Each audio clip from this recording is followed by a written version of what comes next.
ये आपके नाखून इतने बड़े क्यों है नाना जी? ताकि मैं तुम्हें पकड़ सकूं। नाना जी, आपके कान इतने बड़े कैसे हो गए नाना जी? ताकि मैं तुम्हें सुन सकूं। नाना जी, आपके दांत इतने लंबे कैसे हो गए नाना जी? ताकि मैं तुम्हें खा सकूं। नहीं, नाना जी, नहीं। मम्मी, वो नाना जी, नहीं।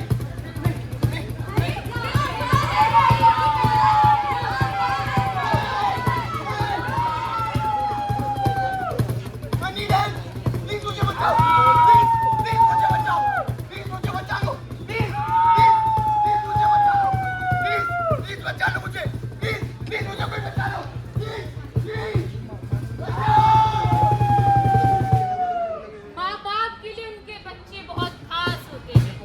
पापा के राज दुलारे और माँ की हर सांस होते हैं। चिंटू का क्रिकेट खेल, चोट खाना या ट्विंकल का साइकिल से गिर जाना लोगों के लिए आम बात, पर माँ बाप के लिए घबराहट का एहसास होते हैं। सुरक्षित रहे बच्चे हमारे, हम सारा जीवन इसी आस में होते हैं। पर क्या हमारे बच्चे असलियत में सुरक्षित हैं? इसी के साथ गिब्स की नाट्य संस्था अभिनय आप सबके सामने प्रस्तुत करने जा रही है एक स्वलिखित, स्वरचित एवं स्वयं निर्देशित नाटक समझ। आइए देखते हैं, मजा आएगा।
बाबा जी, अब क्या बताऊं अपनी सुविधा। एक लड़की थी दीवानी सी, एक लड़के पे वो मरती थी। नजरें झुका के शर्मा के कलरिंग किया करती थी। कुछ कहना था शायद उसको, न जाने किससे डरती थी।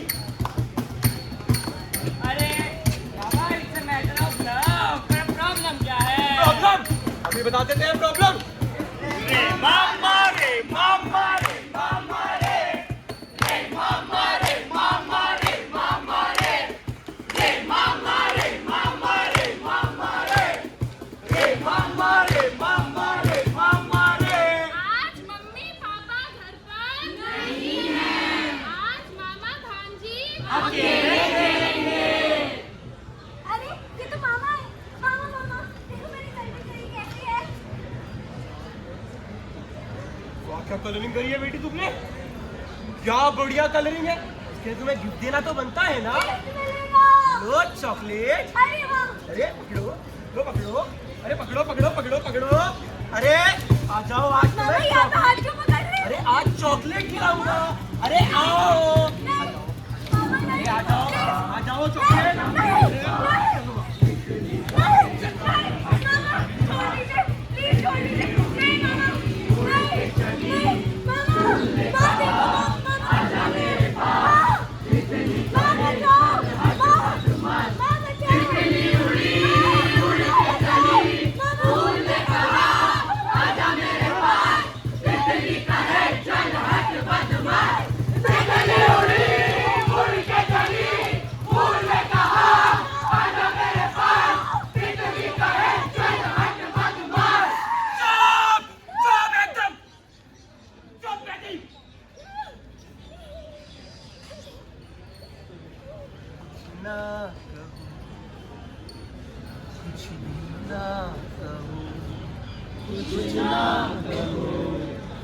अरे तुम किसी काम की भी और वर्तमान उठा लो। उठा ही तो रहा हूँ तुम्हारे नखरे। अरे बेटा तुम क्या कर रहे हो? क्या वो क्या है बेटा? चॉकलेट वो मामा आए थे, वो चॉकलेट बचाओ। समाज ने एक बार बोला ना, दोबारा नहीं होगा। तो क्या सोच रहे हो? पुलिस के पास जाओगे? पुलिस के पास जाने का कोई फायदा नहीं। अगर ये बात समाज में फैली तो कितनी बदनामी होगी। इसीलिए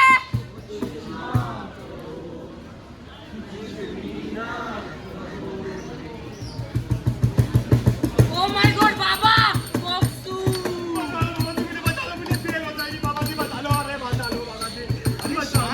शांत। तुम्हारी इस दुविधा का समाधान है हमारे पास। ये दुविधा तुम्हारी नहीं है, ये दुविधा तो उस बच्ची की है। उस बच्ची को इस संसार में समझाने वाला कोई है ही नहीं, तो उसकी सुनेगा कौन? बचा लो ना बाबा जी। बाबा जी, बाबा जी, बाबा जी, बाबा जी, मेरे को बचा लो बाबा जी। बाबा जी, मेरे घर वाले मेरे समाज में सेफ्टी लगा, मेरे घर वाले मेरी शादी नहीं होगी, बच्चा नहीं होगा। बाबा जी, अरे शांत बच शांत। तेरी ऐसी भी क्या दुविधा है कमो? दुविधा दुविधा तो बता दूंगा, पर भागो, सही बच्चा लाया, भागो।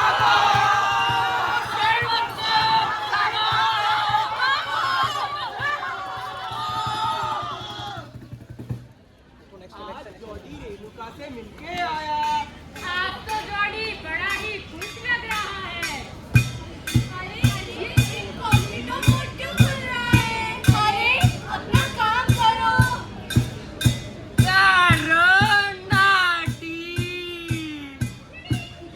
You have received a new notification from Pooja. Red heart, red heart. अरे पूरा तो फोटो मांग रही है।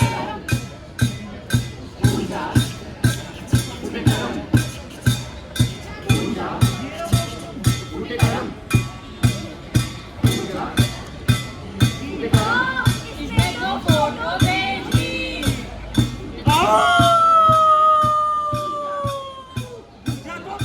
पूजा नहीं, बलब हूँ मैं, तेरे बुरे कामों का कर्म हूँ मैं। अब या तो 30,000 रुपए देगा, नहीं तो तेरी फोटो पूरे समाज में वायरल हो जाए। नहीं अंकल नहीं, मेरे पास इतने पैसे नहीं अंकल। अरे फोटो दे दे या पैसे दे दे, एक तो फोटो। नहीं अंकल नहीं, मेरे पास नहीं नहीं नहीं अंकल, कहाँ लेके जा रहे हो? अंकल नहीं,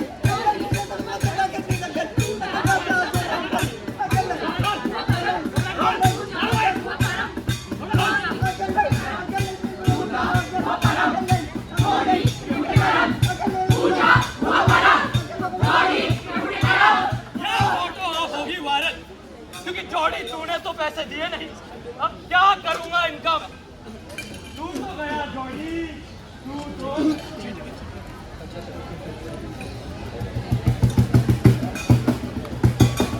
बाबा जी, ये करके आया हूँ। साइबर ठगी के बाबा, बता लो बाबा जी, बता लो बाबा जी, बाबा जी, बाबा जी, इन दोनों को बचा रहे हो तो मुझ पे भी कृपा करो बाबा जी, मुझे भी बचाओ बाबा जी। अरे शांत बच शांत। मैं तुम तीनों भेड़ियों को बचा लूंगा। और बाबा जी, अगर फिर भी वो कोर्ट चले गए तो? एकदम चुप। तुम्हारे बाबा की शक्ति वही शक करते हैं। तुझे भी बाबा की पार्ट टाइम जॉब के बारे में नहीं पता।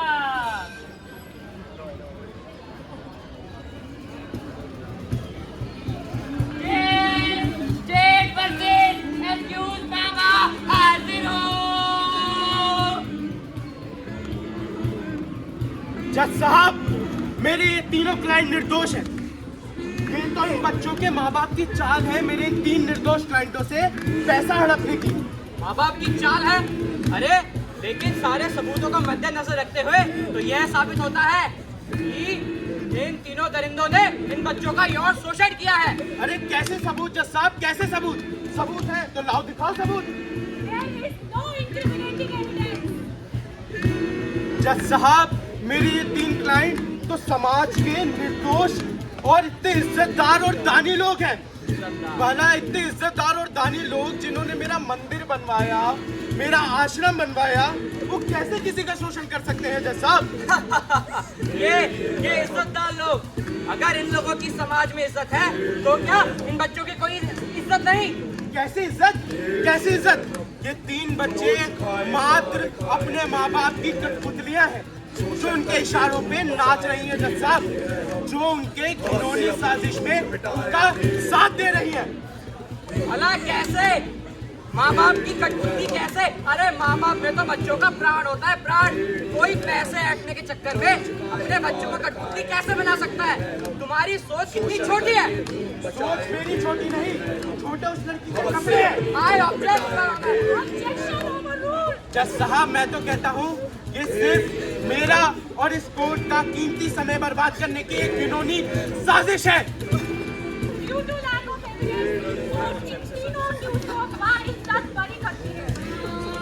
सदियों से यही रीत है, होती आई इन्हीं भेड़ियों की जीत। कभी झूठ से, कभी सच से और कभी लालच से होती आई इन्हीं दरिंदों की जीत। सदियों से यही रीत है, होती आई इन्हीं भेड़ियों की जीत है। के मुताबिक आज भी मांग और शोषण से पीड़ित बच्चे ना ही रिपोर्ट दर्ज करना पाते हैं और ना ही किसी को बता पाते हैं। यूनिसेफ की रिपोर्ट में 70% बच्चे रोज इस बेरोजगारी का शिकार होते हैं, जिनमें से 54% बच्चे पारिवारिक मामलों से निकलते हैं।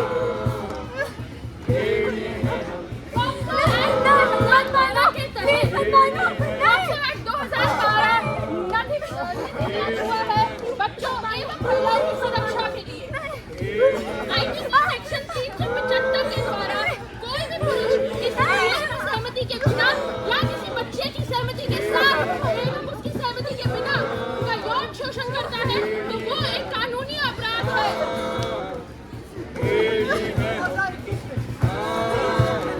मदद कर दो, मदद कर दो।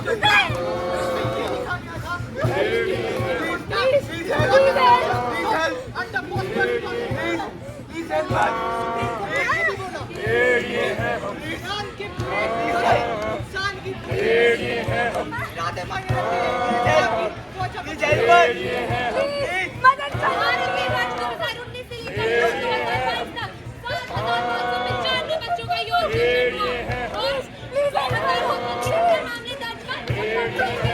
शीर्ष पर है। 2020 में लॉकडाउन के दौरान एनसीआरबी ने पॉक्सो अधिनियम के तहत 45,000 केस जिसका असर मतलब है कि हर 12 मिनट में एक केस।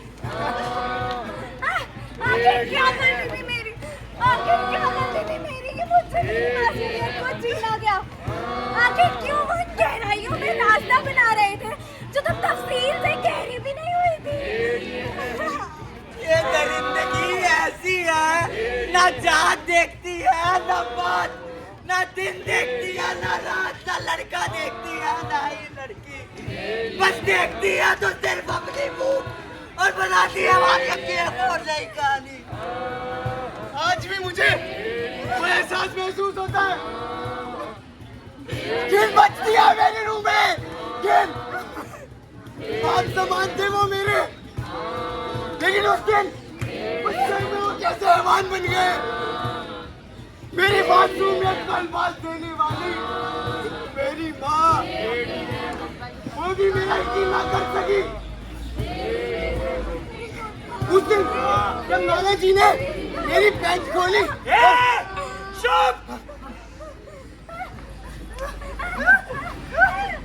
मत करो, नहीं, छोड़ दो, नहीं मत करो, मत करो, छोड़ दो, बच्चा,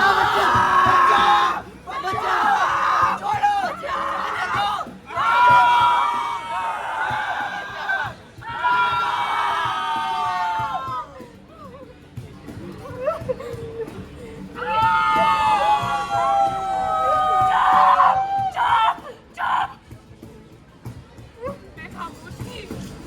यहाँ खेलना, वहाँ कूदना, कुछ लेने की आदत थी मुझे। चोट लग के भी ना रोना, ऐसी में खामोश थी। एक तू ही तो थी माँ, जो ये खामोशी समझ पूजा करती थी, बिना बताए सब कुछ जाना करती थी। टीचर की फटकार हो या पापा की मार हो, एक तू ही तो थी माँ जो मुझे हर बार बचाया करती थी। याद ही लगा था जब उस दिन अंकल ने गोद में बिठाया था, अच्छी बातें कर मुझको बहलाया था। फिर अचानक उनको चलो पसंद नहीं आया, पर मूरत बन के खड़ी थी। हिम्मत भी टूट चुकी थी माँ, मुझे माफ करना, मैं तब भी खामोश थी। और आज जब पूरे 45 मिनट मैं दर्द में करारी चीखें नहीं सुनी किसी ने, ना बात समझ तुझे आई। तुझे और उनसे बहता खून हैवानियत की भी तौहीन थी, पर तुझे कुछ तकलीफ ना हो माँ, इसीलिए आज भी मैं खामोश थी। मैं हर बार खामोश थी, समझती हूँ, पर ताज्जुब तो तब हुआ जब ऐसी सारी हालत देख मेरी आज तू भी थी खामोश खड़ी माँ।